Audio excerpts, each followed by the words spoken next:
Me here on a Monday? Listen, I'm surprised as much as you are, but there's a reason I'm here on Monday. In fact, I'm going to give you both of the NFL plays here today, plus an NBA play as well. Now, as you know, the past 3 days on the video report, guys, it's been incredible. I've gone 9-1 with the plays I've given away to you for free. 9-1 in the NFL, college basketball, and NBA combined. Here yesterday on the video report in the NFL, well, my top play with the Lions, yeah, I lost the play, the only loser the last 3 days.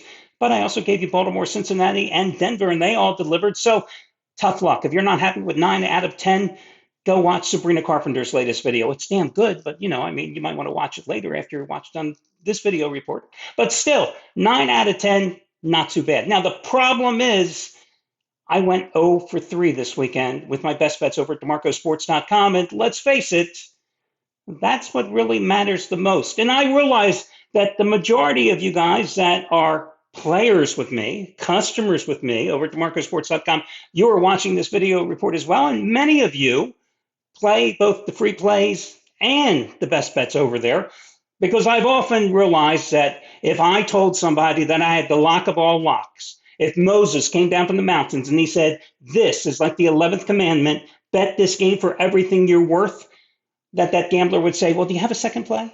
Yeah, I know. This is how gamblers operate. What do you think? I'm a dummy? I've been doing this for way too many years. But still, 0 for 3 over the weekend sucks. So what I have done is I've had customer service. Every single one of you that is a package player with me for 7 days or longer, that's my minimum package length, you've gotten an extra 7 days for free added to your account. You don't have to do anything. Now, when I'm winning, and I've won a hell of a lot in every sport, and especially in football, not only this season, but the long term and the short term, I don't ask you for an extra penny when I'm on a roll, but it's not a quid pro quo business. When I hit a rough patch like I did this weekend and this week, I try to do something in fairness. Now, there's no guarantees in gambling. I may lose the next 7 days. Not every good deed gets rewarded with wins, especially in gambling, but I'm going to try because I like to do it. I know it's the antithesis of everything in this gambling industry that gives it a black eye, but again, you've gotten 7 days of action for free. Now, realizing that everybody else, if you bought a play on Friday and you lost, you bought a play on Saturday, you lost, you bought a play on Sunday, you lost. Well, this is my way of compensating you today, because normally tonight I would have a top rated 15 dime release on the Vikings and Bears. And in the NFL, I've won 5 straight top rated 15 dime releases after cashing with the Rams outright over the 49ers on Thursday. And despite yesterday's loser on Washington, I'd still be going for football winner number 19 out of 27. So tonight, I'm going to give you that 15 dime play here for free, back with the analysis. I'm also going to give you a free play on the other game, the Falcons and the Raiders. And I've got a free play in the NBA too on Cleveland and Brooklyn. So it's an action-packed report. I know this is what you didn't expect on Monday, but this is your early Christmas present from yours truly, Al DeMarco, General Manager of DeMarcoSports.com, as you see at the bottom of the page. You also see at the bottom of the page that little subscribe now button. As I like to tell you, I can't tell you when I'm going to be doing video reports, but if you want to be alerted, the easiest way to do so is to click on that little subscribe button so you always get that little notification. A quick note about that Washington game. I don't understand the end of the game. Yesterday, Dan Reeves turned into Dan Campbell. And if you watch the game, you know what I mean. Washington's replacement kicker, Greg Joseph, I think is his name, maybe, hit a field goal earlier. Washington was up 20-13. Of course, they were a 7.5-point favorite. Listen, I would have been happy since I bought the half point down and told you all to walk away and escape with a push in that game, because that game turned with Washington up 14-0 in the first half once the Saints benched Jake Hayner, who looked just as miserable as I thought he would in his first start, and went to Spencer Rattler, who I don't understand why they didn't start him anyway. And suddenly the Saints offense came alive, and you saw that Washington couldn't stop the Saints running, couldn't get any pressure on Rattler. That Saints team just played so differently with Rattler at the helm. What are you doing trying a 54-yard field goal? 54-yard field goal, it made no sense. Okay, yes, if you want it, It guaranteed us to win and cover. But there's a reason you're a replacement kicker. And 54-yard field goal, you miss it. What happens? The Saints got the ball back with just a couple of seconds more than the 2-minute warning, and you're now on the 36-yard line. And you saw how they just marched right down the field. And if not for the missed 2-point conversion, they would have won the game outright. I don't get it. Like I said, Dan Reeves turned into Dan Campbell. Suddenly, going for it. Strange game. Okay, let's get to it. With that being said, let's get to what I would say is going to be a 15-dime release. And guys, I'm going with Minnesota minus the 7 tonight at home against Chicago. And I would absolutely buy down the half point, as I always would inform you to do, with this line being 7. I don't understand why this price is so cheap. You realize the Vikings, because the Lions lost yesterday, are in control of their own destiny. If they win out and the Eagles win out, the Vikings would earn the number 1 seed throughout the playoffs. It's a complicated thing. In fact, you have to go down to the 4th tiebreaker. I don't know the last time that you've had, if this situation does work out the way it could, where you had to go down to the 4th tiebreaker to figure out who would actually get the number 1 seed. But I think it's based on strength of schedule, and it may have something to do with a game against the Falcons. It's so bizarre working it way down. But listen, the bad side is that you have a Vikings team that hasn't covered a spread of 7 or more points in a meaningful game, meaning a game where they played their starters throughout since week 14 of the 2019 season. But I think there's a reason that you play Minnesota tonight. One, they have a reason to be focused because of what I just told you. And two, they lost their focus in the first meeting back in late November when they were comfortably ahead going into the fourth quarter, up 24-10. And then suddenly the Bears offense came to life, not only scoring the 2 touchdowns or the 11 points in 22 seconds, but scoring, 17 points in the fourth quarter overall to force overtime. And if it wasn't for Sam Darnold's incredible overtime performance, the Vikings could have lost that game, and we wouldn't be talking about the fact that they'd be in the position to wrap up the number 1 seed here in the NFC. But they won that game and escaped with the 30-27 victory. Listen, there's 2 things here. You've seen this year that everybody talks about Brian Flores, what a great defensive coordinator he is. And he is to a certain point. But that nonstop pressure attack that he brings, bringing everybody at you, somebody's always going to be left open.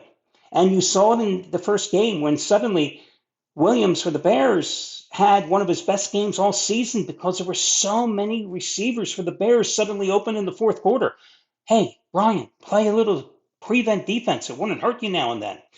But a couple of metrics here I think you have to be aware of. In the first meeting, the Vikings only got to Williams 3 times, sacked him only 3 times. But you saw what happened last week at San Francisco, a game in where the 49ers, I think in the first half, outgained the Bears 301-4.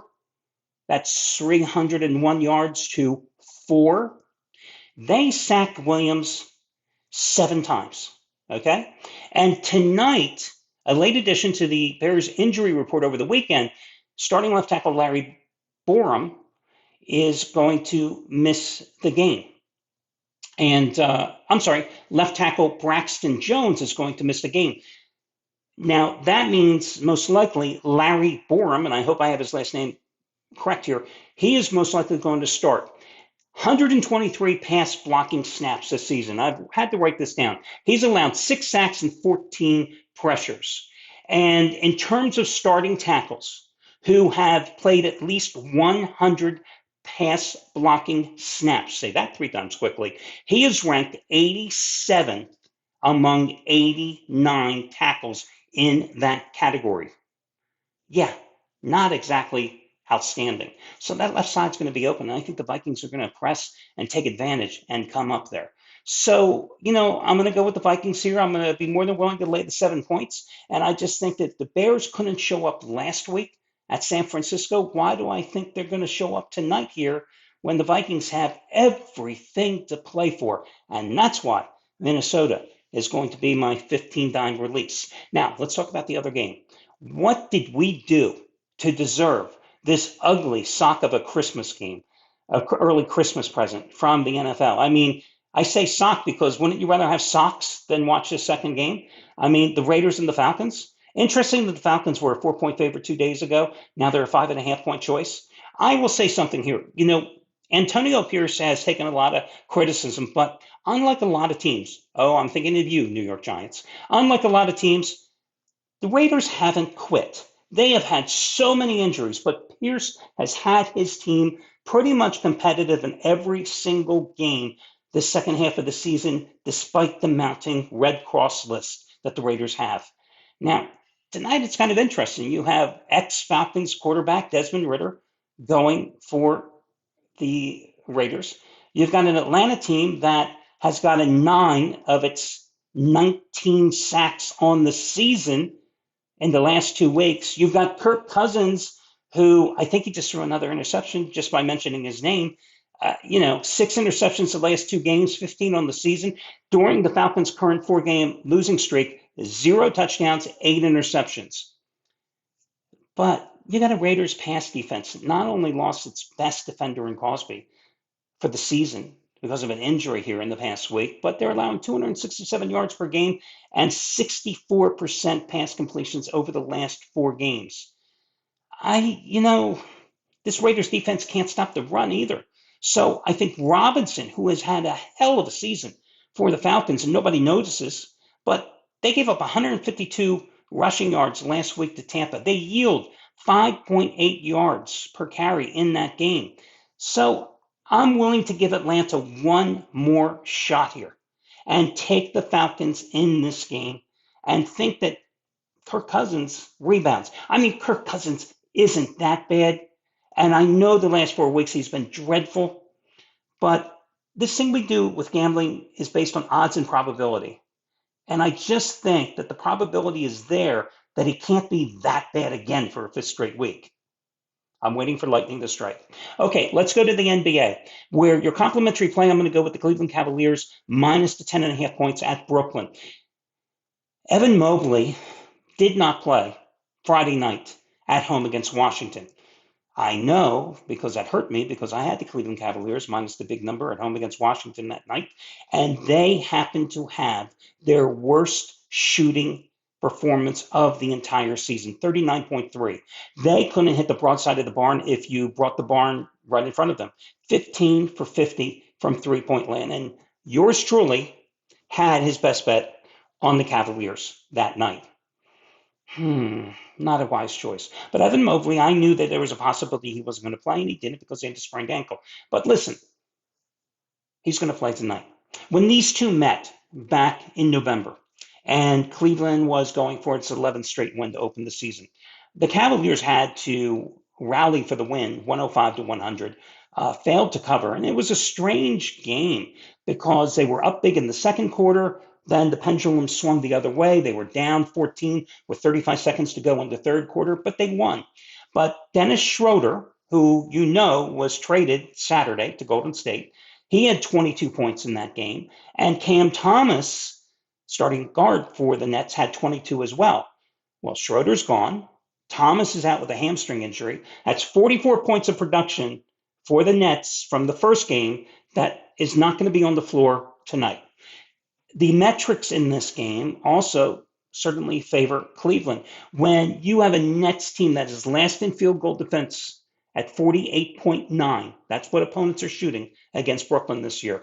That is last in effective field goal percentage defensively, 56.8, meaning effective field goal defense. 56.8. Second worst team in defensive rebounding, 29.7. And in blocks, 3.9. No rim protection, so to speak. They allow the 4th most points in the paint in the NBA at 18.6 per game. You got Mobley back. You've got Jarrett Allen back. You have a big front line and some excellent shooters. Look what happened last week to the Nets in their consecutive losses to the Grizzlies and the Bucks. Against the Grizzlies, Memphis shot 52.5% from the field, 47.2% from three-point land. I mean, that was pretty ugly.